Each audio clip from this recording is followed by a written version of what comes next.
নমস্কার বন্ধুরা, আজকে শুনছেন লিপিকা বিশ্বাসের লেখা রহস্যের ছায়া পরবর্তী পর্বগুলি। আজ তোমাদের পরপর 5টি পর্ব শোনাব। পর্ব নম্বর 16। নেহা কিছুক্ষণ সন্দেহের ভিতর দাঁড়িয়ে রইল।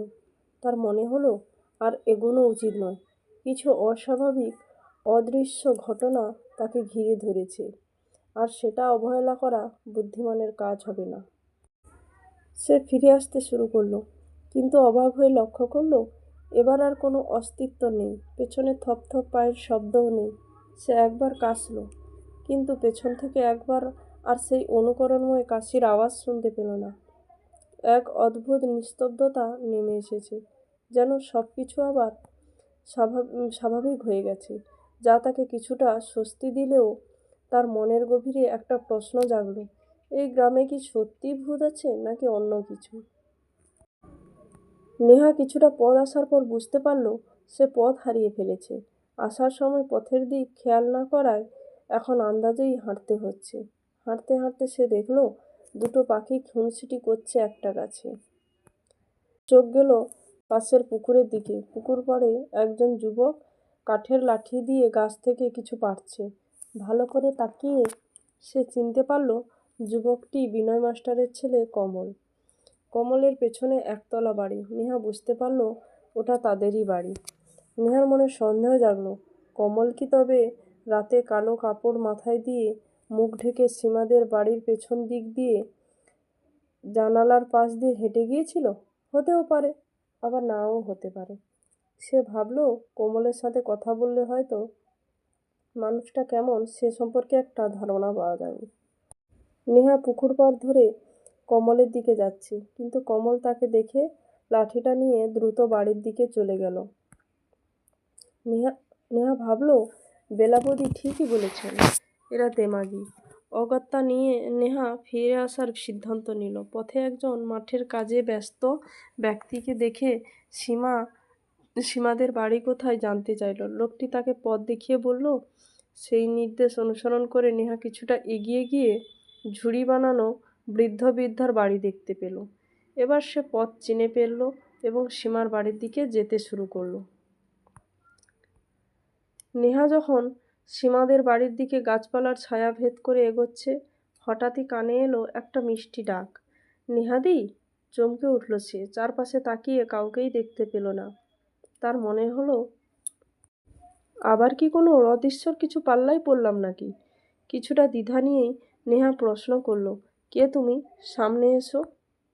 গাছের আড়াল থেকে খিলখিল হাসির শব্দ তুলে বেরিয়ে এলো বছর 14-15 বয়সের একটি মেয়ে। তার হাসিতে ভরে উঠল চারপাশ। ভয় পেয়েছ নেহাদি? জিজ্ঞাসা করল সে। নেহা বিস্মিত হয়ে বলল, তুমি কে, আর আমার নাম জানলে কি করে? মেয়েটি সহজভাবে জবাব দিল, শুনেছি তুমি তো সীমার বান্ধবী, একসাথেই পড়ো।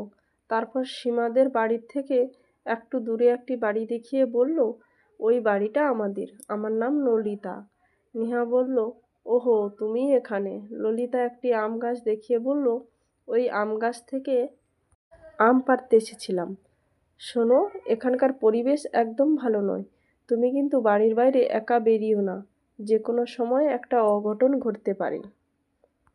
নেহা পাল্টা প্রশ্ন করল, তুমিও তো একা বেরিয়েছ। ললিতা তার হেসে তার মায়ের দিকে ইশারা করে বলল, ওই দেখো আমার মা। তারপর নেহার দিকে কয়েকটা কাঁচা আম বাড়িয়ে দিল। এই নাও আম।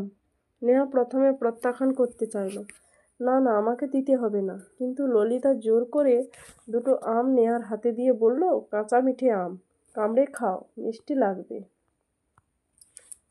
ললিতার মা তাকে ডাকলো, ললিতা! আসছি মা, ডাকছে বলে ললিতা দৌড়ে চলে গেল।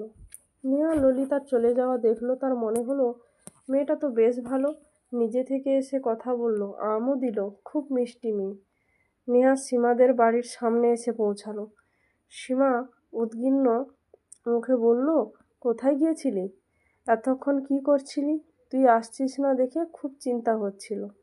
নেহা কিছু বলার জন্য মুখ খুলতেই বারান্দা থেকে বেলা মুখ বাড়িয়ে বলল, একা একা কোথাও যেও না, তাড়াতাড়ি স্নান সেরে খেতে এসো, অনেক দেরি হয়ে গিয়েছে।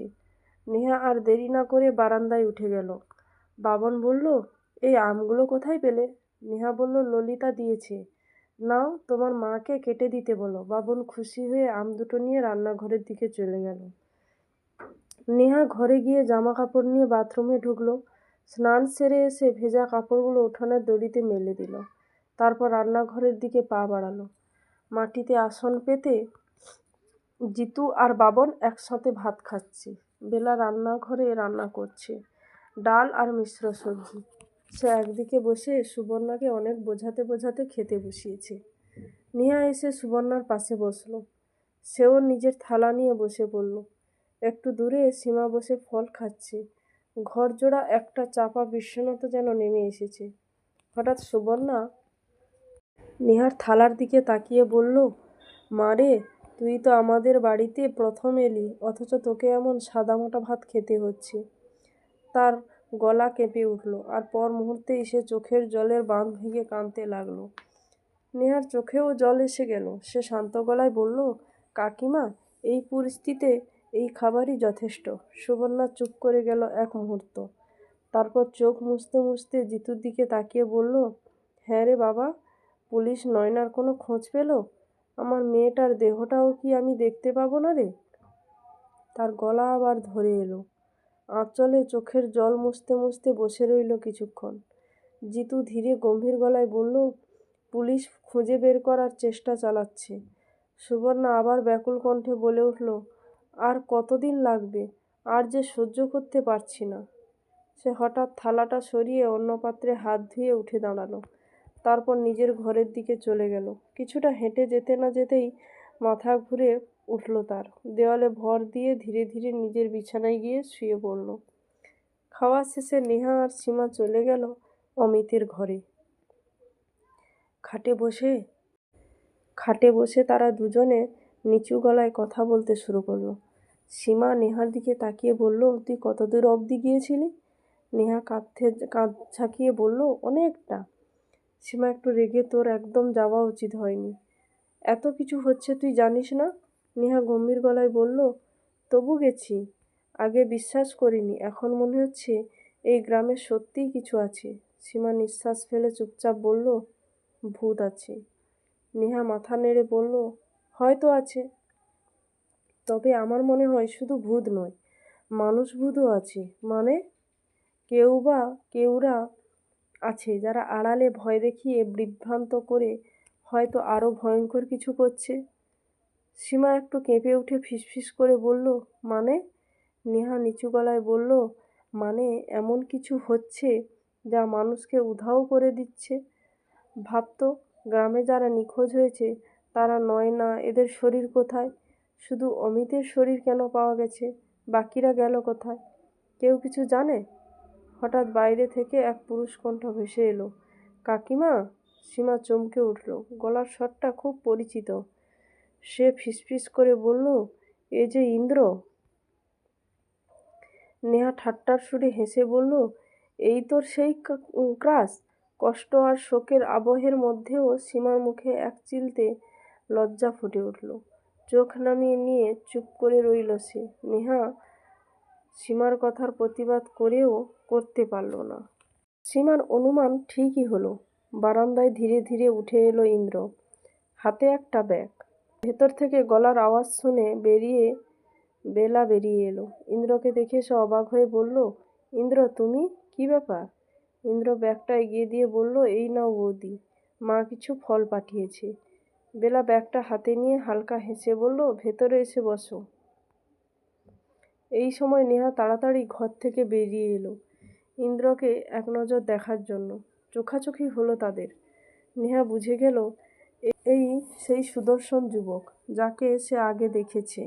অপূর্ব চেহারা, যার মুখের দিকে তাকিয়ে থাকলে সহজে চোখ ফেরানো যায় না। এখন সে বুঝতে পারছে সীমা কেন তাকে পছন্দ করে। কিন্তু সীমা যে নিজের মনের কথা ইন্দ্রকে কখনো বলেনি, সেটা নেহা জানে। ইন্দ্র এবার সীমার দিকে তাকিয়ে জিজ্ঞাসা করল, কাকিমার শরীর কেমন আছে? বেলা উত্তর দিল, আছে একরকম। এসো ভেতরে চলো। সে ইন্দ্রকে নিয়ে ঘরের দিকে চলে গেল। নেহাও ধীরে ধীরে ফিরে এসে সীমার পাশে বসে ফিসফিস করে বলে, দারুণ দেখতে ছেলেটা। এখানে যেদিন এসেছি সেদিন থেকেই দেখছি। পরে কমলকে কড়া কথা বলতে শুনেছি। তুইও তো শুনেছিস। ও যে ইন্দ্র সেটা বুঝিনি। আর বুঝবই বা কী করে? তখন তো পরিস্থিতিটাই ছিল একেবারে অন্যরকম। নেহার কথা শুনে সীমা কিছুক্ষণ চুপ করে রইল। চোখ নামিয়ে নিল সে, যেন কিছু বলতে চেয়েও পারল না। মুখ বিষণ্ণ হলেও গালের উপর জল, লজ্জার হালকা ছাপ। পাশের ঘরে সুবর্ণা শুয়ে আছে। ঘরের বাতাসে যেন থমকে গেছে কান্নার শব্দ। ইন্দ্র ধীরে ধীরে কাছে গিয়ে শান্ত কণ্ঠে বলল, কাকিমা, শরীরটা কেমন আছে তোমার? সুবর্ণা বলল, কি করে ঠিক থাকবে বলো? আমার অমিতকে নিঃস্বভাবে প্রচণ্ডগুলো মেরে ফেলেছে। নিজের ছেলের মরা মুখটা চোখের সামনে দেখছি, কিন্তু মেয়েটা নয় না তো, তার তো কোনো মুখটাই দেখতে পারলাম না। এবার আকুল কণ্ঠে বিলাপ করে সে বলল, ওরে আমার নয়না, কোথায় গেলি মা? কেন এমন হলো? এক মুহূর্ত থেমে কাঁপা গলায় আবার সুবর্ণা বলল, বিনয় মাস্টাররা কেন আমাদের এত বড় সর্বনাশ করলো? বলেই হঠাৎ হাউমাউ করে কেঁদে উঠল সে। ইন্দ্র পাশে বসে কাঁদো কাঁদো গলায় বলল, শান্ত হও কাকিমা, আমরা সবাই তোমার পাশে আছি। বেলা ফলগুলো নামিয়ে রেখে ইন্দ্রের হাতে ব্যাগটা দিল। তারপর এগিয়ে এসে নরম স্বরে সুবর্ণাকে বলল, কাকিমা, একটু শান্ত হও তো। এইভাবে সারাদিন না খেয়ে না ঘুমিয়ে শুধু কাঁদলে শরীরটা তো তোমার ভেঙে যাবে। মাঝে মাঝে মাথাও তো ঘুরছে তোমার। এমন চলতে থাকলে কোনো অঘটন ঘটে যাবে। সুবর্ণ দীর্ঘ নিঃশ্বাস ছেড়ে বলল, আমার ছেলে মেয়ে দুটোকে না মেরে আমাকে যদি মেরে ফেলতো তাহলে ভালোই হতো। তার বিলাপের আবারও ভারী হয়ে উঠল ঘর। ইন্দ্র বলল, এমন কথা বলো না কাকিমা। আমরা গ্রামবাসীরা সবাই মিলে চেষ্টা করব যাতে বিনয় মাস্টার আর তার স্ত্রী ও মেয়ের ফাঁসি হয়। আমাদের ধারণা বিনয় মাস্টারের ছেলে কমলও জড়িত। আমরা কেউ ছাড়ব না ওদের। বেলা ইন্দ্রকে পাশে ডেকে নিয়ে ফিসফিস করে বলল, কাউকে দেখলে কাকিমা আরও ভেঙে পড়ছে। তুমি পাশের ঘরে চলো। ইন্দ্র ধীরে ধীরে মাথা নাড়ল। সে জিজ্ঞাসা করল, জিতুদা কোথায়? বেলা উত্তর দিল, ও আমার বাবার বাড়ির থেকে বাবনকে নিয়ে এসেছে, এখন আমাদের বাড়িতেই আছে ওরা। বলে সে পাশের ঘরের দিকে এগিয়ে গেল।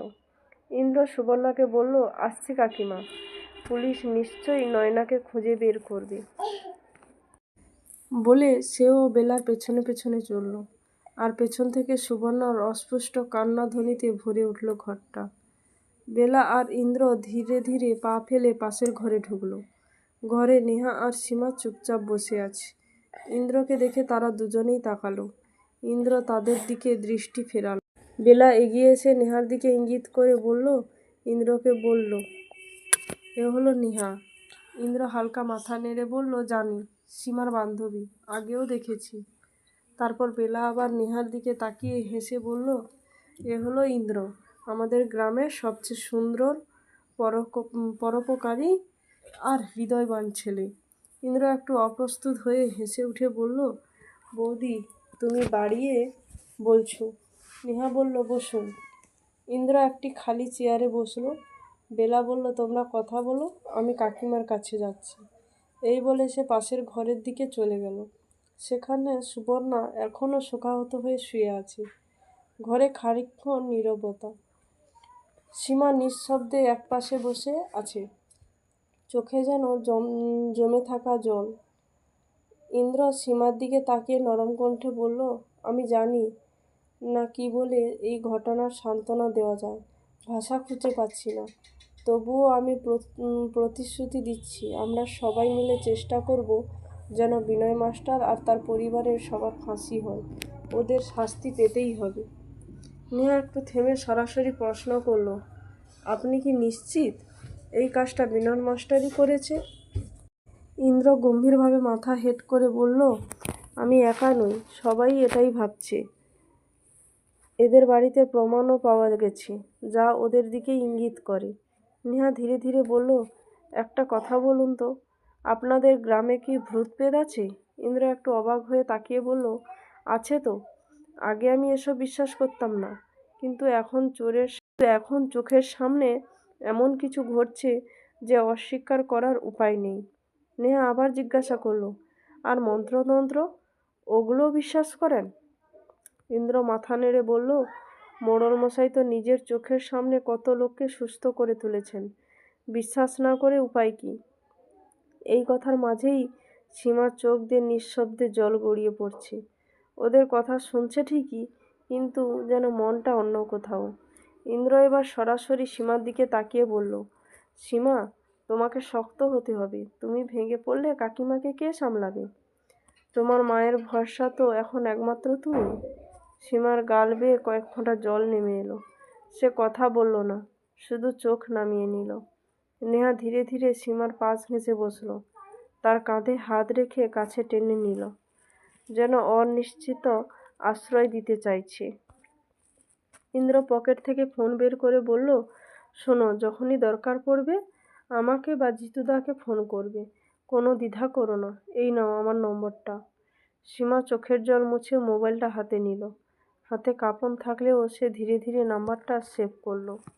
ইন্দ্র বলল, রাত হোক দিন হোক, কোনো সমস্যা হলে সঙ্গে সঙ্গে ফোন করবে, একটুও সংকোচ করো না। তারপর সে একবার নেহার দিকে তাকিয়ে বলল, কাজ আছে আমার, আসছি। সীমার দিকে একটু খেয়াল রেখো। নেহা মাথা নেড়ে সম্মতি জানালো। ইন্দ্র আর কিছু বলল না, শুধু একবার শেষবারের মতো সীমার দিকে তাকালো। মেয়েটির চোখে লুকানো কান্না, অসহায়তা আর এক ধরনের নিঃশব্দ আরতি যেন তার চোখে ধরা পড়ল। তারপর সে ঘর থেকে বেরিয়ে গেল, পেছনে রেখে গেল এক গাঢ় নিস্তব্ধতা। নেহার মনে হলো ইন্দ্র একেবারে আলাদা, সংযত, সহানুভূতিশীল, ভদ্র একজন সত্যিকারের ভালো মানুষ। সীমার দিকে তার যত্নশীল মনোভাব দেখে নেহার ভালো লাগলো। মনে হলো সীমার প্রতি ইন্দ্রের ভেতরে কোনো না কোনো অনুভব রয়েছে। সীমা কিছু না বললেও ইন্দ্রের কথাগুলো তার মনে গভীর ছাপ ফেলল। সে বুঝতে পারল ইন্দ্রের উপস্থিতি, সহানুভূতি আর আশ্বাস সবই তাকে এক অদ্ভুত শক্তি জোগালো। সীমার মনে নিস্তব্ধে গেঁথে গেল ইন্দ্রের জন্য এক কোমল ভালোবাসা, নির্ভীত, নিঃশব্দ, অথচ আর ইন্দ্রের চোখে যেন মায়া সে দেখল। তা কি নিছক সহানুভূতি, নাকি তার ভেতরেও গোপনে গড়ে উঠেছে কিছু? বিকেলে ক্রমশ গাঢ় হয়ে আসছে। সূর্য পশ্চিমে হেলে পড়েছে, রোদ ঝিমিয়ে এসেছে, চারপাশে ছড়িয়ে পড়েছে এক লালচে আলো। নিঃশব্দ, বিষণ্ণ, যেন আকাশের বুকেও শোক জমেছে। সেই আলোয় সীমাদের সারা বাড়িটাই যেন স্তব্ধ হয়ে দাঁড়িয়ে আছে, নীরবে শোক জানাচ্ছে প্রিয়জনের অনুপস্থিতিকে। উঠোনে বাবন একা একা বল নিয়ে খেলছে। পৃথিবীর ভার এখনও তার ছোট্ট কাঁধে এসে পড়েনি। জিতু বাইক নিয়ে দাঁড়িয়ে আছে। বেলা বাবনকে বলল, তাড়াতাড়ি বাইকে ওঠো, তোকে দিয়ে ফিরে আসতে হবে তোর বাবাকে, দেরি হয়ে যাবে তো। বাবন মুখ ভার করে বলল, দাদুর বাড়িতে এখন যাব না। বেলা তার কপালে একটা চুমু দিয়ে ধীরে ধীরে বোঝাতে লাগলো, এখানে থাকলে তোমার কষ্ট হবে বাবা। রাতে কারেন্ট থাকে না, আলো চলে যায়, আর তোমাকে তো বলেছি তোমার ঠাম্মি অসুস্থ, তার কাছে আমাকে থাকতে হয়। বাবন কাঁদো গলায় বলল, আমি বাবার কাছে থাকবো, এখানেই থাকবো। বেলা একটু থেমে বলল, এখন এখানে থাকা ঠিক হবে না বাবা, যাও তাড়াতাড়ি। যাব না, জিদ করলো বাবন। জিতু বাবনের কাছে এসে তাকে আদর করে বলল, এখন মামার বাড়িতে চলো, তাড়াতাড়ি বাইকে ওঠো, সন্ধ্যার আগে আমাকে ফিরে আসতে হবে। অনেক বুঝিয়ে সুঝিয়ে আদর ভরসায় শেষমেশ বেলা বাবনকে রাজি করালো। সে তাকে বাইকে তুলে দিল।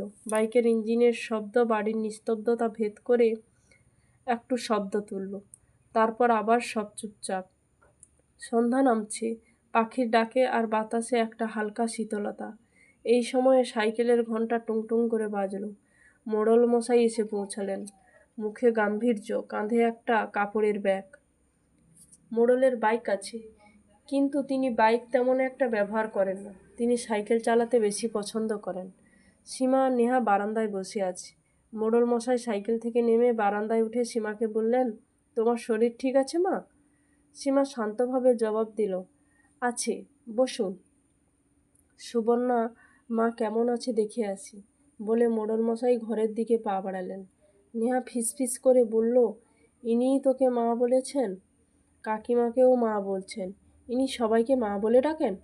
সুবর্ণা বিছানায় নিঃসাড় হয়ে শুয়ে আছে।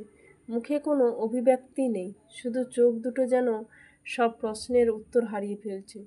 মোড়লমশাই ধীরে ধীরে এগিয়ে এলেন। বেলা তাকে দেখে একটা চেয়ার দিয়ে বলল, বসুন। সুবর্ণার চোখে জল। মোড়ল বসে বললেন, জানি মা, তোমার কষ্টটা সীমাহীন। এই শোকে মানুষকে ভেতর থেকে গুঁড়িয়ে দেয়। তবু বলছি, এমনভাবে ভেঙে পড়ো না। ভেতরের যন্ত্রণা যখন শরীরে বাসা বাঁধে তখন শরীরটা আর টেকে না। তোমার শরীর মন দুটোই এখন খুবই নাজুক। সুবর্ণা কোনো কথা বলল না, শুধু চোখের কোণে জমে থাকা জলটা বালিশে ভিজিয়ে দিল। ঠিক সেই সময় বাইকের শব্দ শোনা গেল বাইরে। জিতু ফিরে এসেছে। ঘরে ঢুকেই মোড়লমশাইকে দেখে সে নম্র গলায় বলল, কতক্ষণ এসেছেন?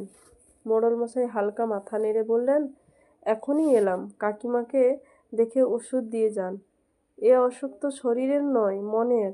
পুত্র আর কন্যা দুজনকে হারানোর এই যন্ত্রণার সবচেয়ে বড় সুখ।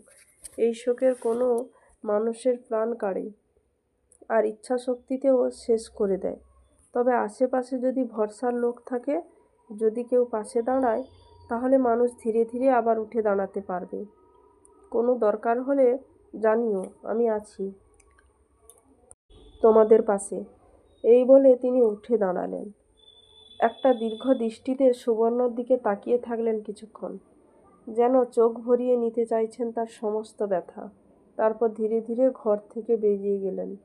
বাইরে হালকা আঁধারে তার সাইকেলের ঘণ্টা আবার একবার বেজে উঠল, একটা গভীর নির্ভরযোগ্য আশ্বাসের মতো। রাত 8টা বাজে। সারা গ্রাম নিস্তব্ধ, চারিদিক নীরব। ভয়ে সবাই ঘরের ভেতরে বন্দি। কেবল দূর থেকে ভেসে আসছে শেয়ালের হাহাকার। সীমার মাথায় যন্ত্রণা করছে। সে শুয়ে পড়ল। ঘরের সমস্ত দরজা জানালা বন্ধ। নিস্তব্ধ পরিবেশে ভেতরেই পাশে বসে আছে নেহা। সে একটা বই খুলে পড়ার চেষ্টা করল, কিন্তু মন টিকছে না। কিছুক্ষণ পর বইটা বন্ধ করে রেখে লাইট নিভিয়ে সেও শুয়ে পড়ল সীমার পাশে। রীতা নামের মহিলাটির কথা ঘুরপাক খাচ্ছে নেহার মাথায়। সে ভাবতে লাগলো, মহিলাটি গাছের গোড়ার মোটা অংশ অনায়াসে ফেলেছিল, আর লাল টকটকে চোখ দুটো একটু পরেই স্বাভাবিক হয়ে গিয়েছিল। মহিলাটির শ্বশুরমশাই বলেছিলেন, মোড়লের বাড়ি থেকে ফেরার পর মহিলাটির ভেতরে বদল এসেছে। তবে কি মহিলাটি পথে কোনো অদৃশ্য কিছু নিয়ে ফিরেছেন? যেমন অমিতকে দাহ করে শ্মশান থেকে ফেরার পথে সীমার চেহারার হঠাৎ অদ্ভুত পরিবর্তন ঘটেছিল। মোড়লমশাই তো বলেছিলেন, সীমার উপর আত্মা ভর করেছিল। মহিলাদের বাড়ির থেকে বেরিয়ে অন্য পথে কিছুটা যাওয়ার পর আমার পেছনের দিকে পায়ের থপথপ শব্দও শুনেছিলাম। তারপর আমার কাশি যেভাবে কেউ নকল করেছিল, সেটাও কি কোনো অশরীর সত্তার প্রভাব ছিল? এসব ভাবতে ভাবতে কখন যে নেহার চোখ বুজে এলো, সে নিজেও বুঝতে পারল না। গভীর রাতে হঠাৎ লোডশেডিং হলো। গুমোট গরমে ঘুম ভেঙে গেল নেহার। মাথার কাছ থেকে টর্চটা নিয়ে জ্বালিয়ে দেখলো সীমা ঘেমে একেবারে ভিজে গেছে।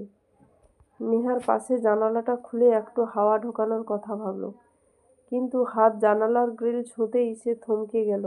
মনে পড়ল গত রাতের সেই কালো পোশাক পরা লোকটি কথা। সে ভাবল, লোকটা জানালার পাশ দিয়ে গিয়েছিল। যদি আজও আসে, আমার চোখে নিশ্চয়ই সেই লোকটা কিছু ছড়েছিল। গরমে কেউ ওভাবে পুরো শরীর ঢেকে রাখে না, যদি না তার খারাপ উদ্দেশ্য থাকে। এই ভাবনায় জানালা বন্ধ করেই রাখলো নেহা। সে ধীরে ধীরে একটা হাত পাখা হাতে তুলে নিয়ে সীমাকে হাওয়া করতে লাগলো। বাইরে কুকুর ঘেউ ঘেউ করে উঠল।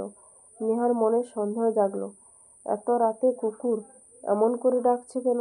সেই কালো পোশাক পরা লোকটি আসেনি তো? সে টর্চের আলো জ্বালিয়ে সাবধানে দরজা খুলে বারান্দায় এলো। এবার টর্চটা নিভিয়ে দিয়ে অন্ধকারে গ্রিলের ফাঁক দিয়ে বাইরের দিকে তাকালো। সে দেখলো কালো পোশাক পরা, কালো কাপড়ের মাথা, মুখ ঢাকা সেই রহস্যময় লোকটা উঠোনের এক পাশ দিয়ে সামনের দিকে এগোচ্ছে। আজ তার গতি মন্থর, কিন্তু সে একা নয়, তার পাশে আরেকজন রয়েছে। লোকটি কাঁধে হাত রেখে সেই সঙ্গীর সঙ্গে খুব অন্তরঙ্গ ভঙ্গিতে চলছে। নেহা বিস্মিত হয়ে তাকিয়ে রইল। কার সঙ্গে যাচ্ছে সে? পুরুষ না মহিলা সেটা বুঝতে পারছে না সে। শুধু দেখে তার মনে হলো লোকটি তার সঙ্গীকে জড়িয়ে ধরে আদর করতে করতে এগিয়ে যাচ্ছে। এরা কারা? এই ভয়ঙ্কর পরিস্থিতিতে রাত বিরিতে কোথায় যাচ্ছে? মনেই প্রশ্ন উঠল নেহার। সে ভাবল ভালো করে দেখে নি। সে ধীরে ধীরে টর্চটা সেই দিকেই ধরল আর সুইচ টিপল। কিন্তু অদ্ভুত ব্যাপার, টর্চের আলো জ্বলল না। সে বারবার সুইচ টিপে দেখল, কিন্তু কোনো আলো নেই। বিস্ময়কর, টর্চটা তো কিছুক্ষণ আগেই কাজ করছিল। তাহলে এখন ব্যাটারি শেষ? মনে মনে প্রশ্ন উঠল তার। তাড়াতাড়ি সে বারান্দার এক কোণে পেরোকে ঝোলানো চাবির গোছা নামিয়ে আনলো। গেট খুলতে খুলতে আবার বাইরে তাকালো। তারা নেই। চারপাশ নিস্তব্ধ, যেন তারা হাওয়ায় মিলিয়ে গেছে। সে একটু দ্বিধায় পড়ল। বাইরে যাব? না থাক, এই অবস্থায় একা বাইরে যাওয়া বোকামি হবে। ঠিক সেই মুহূর্তেই হঠাৎ করে কারেন্ট ফিরে এলো। গেট বন্ধ করে চাবিটা আবার জায়গায় ঝুলিয়ে দিল সে। হাতে থাকা টর্চটা জ্বালিয়ে দেখল এখন ঠিকঠাক আলো জ্বলছে। সে অবাক হয়ে বারবার টর্চটা জ্বালিয়ে পরীক্ষা করলো। আলো ঠিকই জ্বলছে। তবু তার মনের দ্বিধা কাটল না। সে ভাবল কালও গভীর রাতে কারেন্ট ছিল না, আজও তাই। এই লোকটা কারেন্ট চলে গেলেই আসছে। আমি যখন ওদের দিকে টর্চ ধরলাম তখনই কেন টর্চ জ্বলল না? এরা কি এমন কিছু যার সামনে সাধারণ আলোও ব্যর্থ হয়ে যায়? নেহার শরীর ঠান্ডা ঘামে ভিজে উঠল। সে ধীরে ধীরে ঘরে গিয়ে দরজা বন্ধ করল এবং সীমার পাশে শুয়ে পড়ল। তার মনে হলো রাতের এই নিস্তব্ধ অন্ধকারে কিছু একটা ঘটেছে, অদেখা অথচ অনিবার্য। রাতের নিস্তব্ধতা হঠাৎই ছিন্ন হয়ে গেল। সীমার ঘুম ভেঙে গেল একটা চাপা কান্না আর ছিন্ন ভিন্ন চিৎকারের শব্দে। শব্দটা দূর থেকে আসছে, কিন্তু তাতে এক অজানা আতঙ্ক জড়িয়ে আছে। ঘরের নিস্তব্ধ অন্ধকারে সে ধড়মড় করে উঠে বসল। তারপর পাশে শুয়ে থাকা নেহার গায়ে হাত রেখে বলল, নেহা ওঠ, শুনছিস? নেহা চোখ মেলেই বলল, কি হয়েছে? শোন, কে যেন কাঁদছে, কারো বিপদ হয়েছে। সীমার গলা কাঁপছে, বুক ভেতরে অজানা আশঙ্কা কেঁপে উঠেছে। নেহা কান পেতে শুনে বলল, হ্যাঁ, কেউ চিৎকার করে কাঁদছে। সে একটু থেমে বলল, শব্দটা মনে হচ্ছে ললিতার বাড়ির দিক দিয়েই আসছে। সীমা ফিসফিস করে বলল, হ্যাঁ, আমিও তাই ভাবছি। নেহা মোবাইলটা হাতে নিয়ে দেখলো 3:30 বাজে। সে পাশের জানালা খুলে বাইরে তাকালো। বাইরের দিকটা অন্ধকারে ঢাকা। কান্না আরও স্পষ্ট। বুক হিম দেওয়া এক নারী কণ্ঠের হাহাকার। নেহা মুখ রঙিন হয়ে গেল। তার মনে পড়ল গভীর রাতের সেই দৃশ্য। কালো কাপড়ের মাথা মুখ ঢাকা লোকটির সঙ্গে কাউকে যেতে দেখেছিল সে। তাদের স্পষ্ট দেখতে পায়নি, কিন্তু এখন সে দৃশ্য আর তার চোখের সামনে জীবন্ত হয়ে উঠল। নেহা ভাবল, সেই লোকটি কি কারো ক্ষতি করল? অজানা আশঙ্কায় ঠোঁট কেঁপে উঠল নেহার। সে তড়িঘড়ি টর্চটা হাতে নিয়ে খাট থেকে নেমে দরজার দিকে এগোলো। সীমা পেছন থেকে তার হাত ধরে টেনে বলল, যাস না নেহা, যদি কিছু ঘটে যায়। দেখে আসি সীমা, কাউকে তো জানতে হবে নাকি? কি হয়েছে? এমন সময় বাইরের দিক থেকে কয়েকজন উদ্বিগ্ন পুরুষের কণ্ঠ ভেসে এলো। সীমা, ও সীমা! সীমা স্তব্ধ হয়ে গেল। সেই কণ্ঠ তার পরিচিত। সে জানে এটা ললিতার বাবার গলা। ওদিকে পাশের ঘরে শুয়ে থাকা সুবর্ণার হঠাৎ ঘুম ভেঙে গেল। ক্লান্তির ঘোরে চোখ মুখে অবসাদ। বেলাও জেগে উঠল। সীমা, ললিতা এসেছে, ওকে পাচ্ছি না। কোথায় গেল মেয়েটা? ললিতা নাম শুনেই সবার মুখ ফ্যাকাশে। একটা ঝড় যেন ঘরের মধ্যে ঢুকে পড়ল। এ ঘরে সীমা ফিসফিস করে বলল, ললিতার বাবা ওকে খুঁজছে। পাশের ঘরে সুবর্ণা ললিতার বাবার কথা শুনে তাড়াতাড়ি উঠে বসতে গিয়ে মাথা ঘুরে পড়ে গেল। বেলা বলল, তুমি শুয়ে থাকো কাকিমা, আমি দেখছি, বলে সে নিস্তব্ধে দরজার দিকে এগিয়ে গেল। ঘরের আলোর সুইচ না চেপেই দরজা খুলল। তারপর দরজাটা সামান্য ফাঁক করে বাইরের দিকে তাকিয়ে রইল। ওদিকে নেহা সীমার হাত সরিয়ে দিয়ে দরজা খুলে বারান্দায় এসে বারান্দার আলোটা জ্বালিয়ে বলল, কি হয়েছে কাকু? লোকটা কাঁপা গলায় বলল, ললিতাকে পাচ্ছি না, কোথাও নেই। আজ তো অমাবস্যাও না যে মেয়েটা নিখোঁজ হবে। নেহার গলা শুকিয়ে এলো, তার চোখ ভিজে উঠল। মনে মনে প্রশ্ন করলো, রাতের কালো কাপড়ে ঢাকা লোকটির সাথে কি তাহলে ললিতাই ছিল? সীমা এবার আস্তে আস্তে করে গলা নামিয়ে বলল, না কাকু, ললিতা আমাদের এখানে আসেনি। ললিতার বাবা কোনো উত্তর না দিয়ে দ্রুত হাঁটতে শুরু করলো অন্যর বাড়ির দিকে। তার কণ্ঠে আকুতি, পায়ে ভার, যেন একটা ঘন অন্ধকার ছায়া পিছু নিচ্ছে। নেহা তড়িঘড়ি করে পোশাক ঝোলানো চাবিটা হাতে নিল। বারান্দার গেটের দিকে এগিয়ে গিয়ে সে কাঁপা হাতে তালা খোলার চেষ্টা করছে। বেলা দরজার ফাঁক দিয়ে বলল, কি করছো তুমি নেহা? এখন বেরোনোর সময় না, ভেতরে গিয়ে শুয়ে থাকো। নেহা বলল, এ কি বলছেন বৌদি? মেয়েটা নিখোঁজ হয়েছে, কোথায় গেল সেটা না দেখে না খুঁজে ঘরে বসে থাকবো? তার গলা কেঁপে উঠল, চোখ ফেটে জল এলো। সে মনে মনে বলল, লোকটি যখন যাচ্ছিল আমি তখন তার সাহস করে যদি চিৎকার করে লোক ডাকতাম, যদি গেট খুলে দ্রুত এগিয়ে যেতাম, তাহলে হয়তো ললিতা আজকে হারাতো না বলে কাপড় পরা সেই লোকটাকেও ধরা যেত।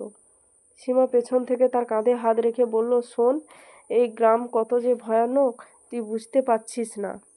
এখনো অন্ধকার, বাইরে কি লুকিয়েছে কেউ জানে না। যাস না প্লিজ, একটু পর আলো হলে দেখা যাবে। এখন গেলে তোর ক্ষতি হতে পারে। নেহা গেট খুলে ঘাড় ঘুরিয়ে তার দিকে তাকিয়ে বলল, আমার জন্য কাঁদার কেউ নেই সীমা। আমি মরলেও কারোর কিছু আসে যাবে না। মৃত্যুর ভয় আমি করি না। একটা মেয়ে হারিয়ে গেল আর আমি বাকি সবার মতো ভয়ে ঘরে বসে থাকবো? না, পারবো না। সে আরও এক ধাপ এগিয়ে বলল, নয়না অমিত নিখোঁজ হলেও কাকিমা একা খুঁজেছিল, কেউ পাশে দাঁড়ায়নি। যদি কেউ দাঁড়াতো হয়তো নয়নাকে পাওয়া যেত, খুনিকেও ধরা যেত। এই কথা শুনে সীমা যেন থমকে গেল। কথাগুলো তার বুকে কাটার মতো বিঁধল। সে ভাবল, নেহা ঠিকই বলেছে। সেদিন রাতে নয়না অমিত নিখোঁজ হলে সবাই ভয়ে চুপ করেছিল, কেউ বাড়ির বাইরে পা রাখেনি। অসহায়ের মতো আমার মা একা তাদের খুঁজে বেরিয়েছিল।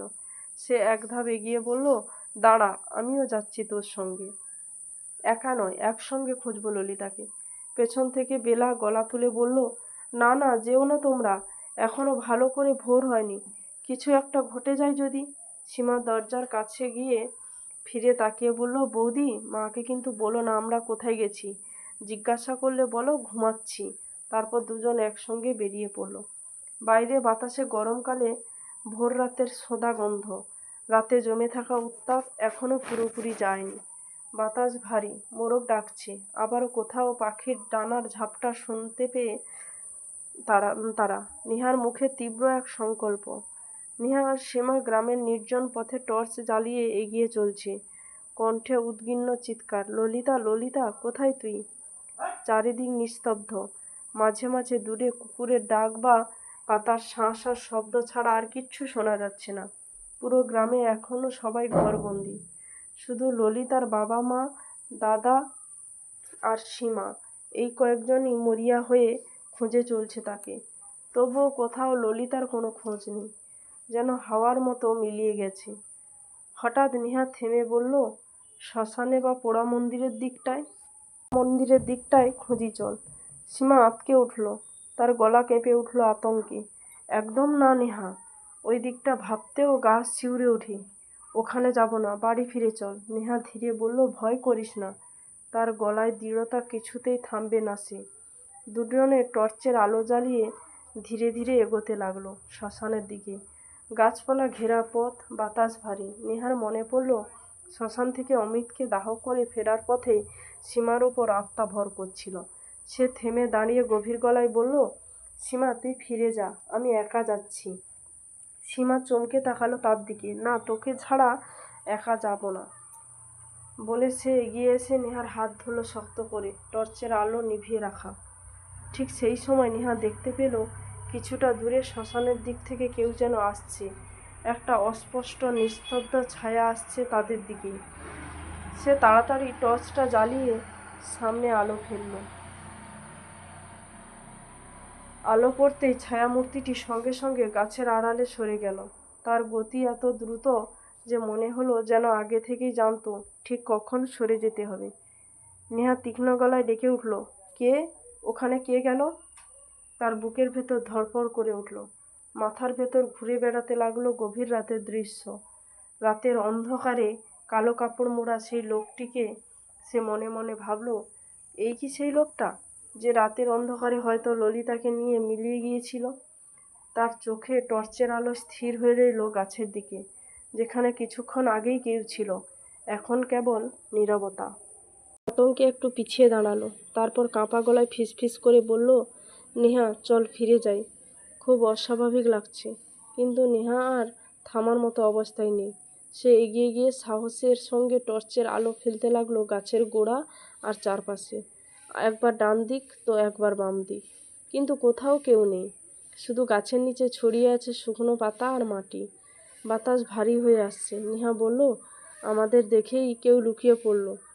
প্রশ্ন হলো, কেন? সীমা ধীরে ধীরে তার পাশে এসে দাঁড়ালো। তার গলা কাঁপছে, চোখে অজানা আশঙ্কা। কে ছিল রে, দেখলি? নেহা ধীরে ধীরে মাথা নেড়ে বলল, না, ঠিক করে দেখতে পারিনি, কিন্তু আমি জানি কেউ ছিল, আর সে আমাদের দেখেই পালিয়েছে। হঠাৎ নেহার চোখ পড়ে গেল কিছুটা দূরে শুকনো পাতার পাশেই পড়ে আছে একটা এক পায়ের চটি জুতো। নেহা একটু থমকে গেল, তারপর ধীরে ধীরে চটিটার দিকে এগিয়ে গেল। পেছন পেছন সীমাও এগিয়ে এলো, চুপচাপ ভয় মিশ্রিত কৌতূহলে। নেহা হাঁটু মুড়িয়ে চটিটার পাশে বসে পড়ল। টর্চের আলো সোজা চটির ওপর ফেলল সে। হাতে তুলে দেখে নিল পুরুষের বাম পায়ের চটি। এতে কোনো সন্দেহ নেই, রংটা ধুলো ময়লায় ঢেকে গেছে পুরোটা। ফিতেটা খানিকটা ছেঁড়া, পেছনের অংশ ঘষে ঘষে ক্ষয় হয়ে গেছে। পায়ের গড়নের ছাপ বসে আছে এখনো। বোঝা যাচ্ছে এক সময় সম্ভবত নীল রঙেরই ছিল। নেহা ফিসফিস করে বলল, চটিটা কি করে এলো এখানে? কার হতে পারে এটা?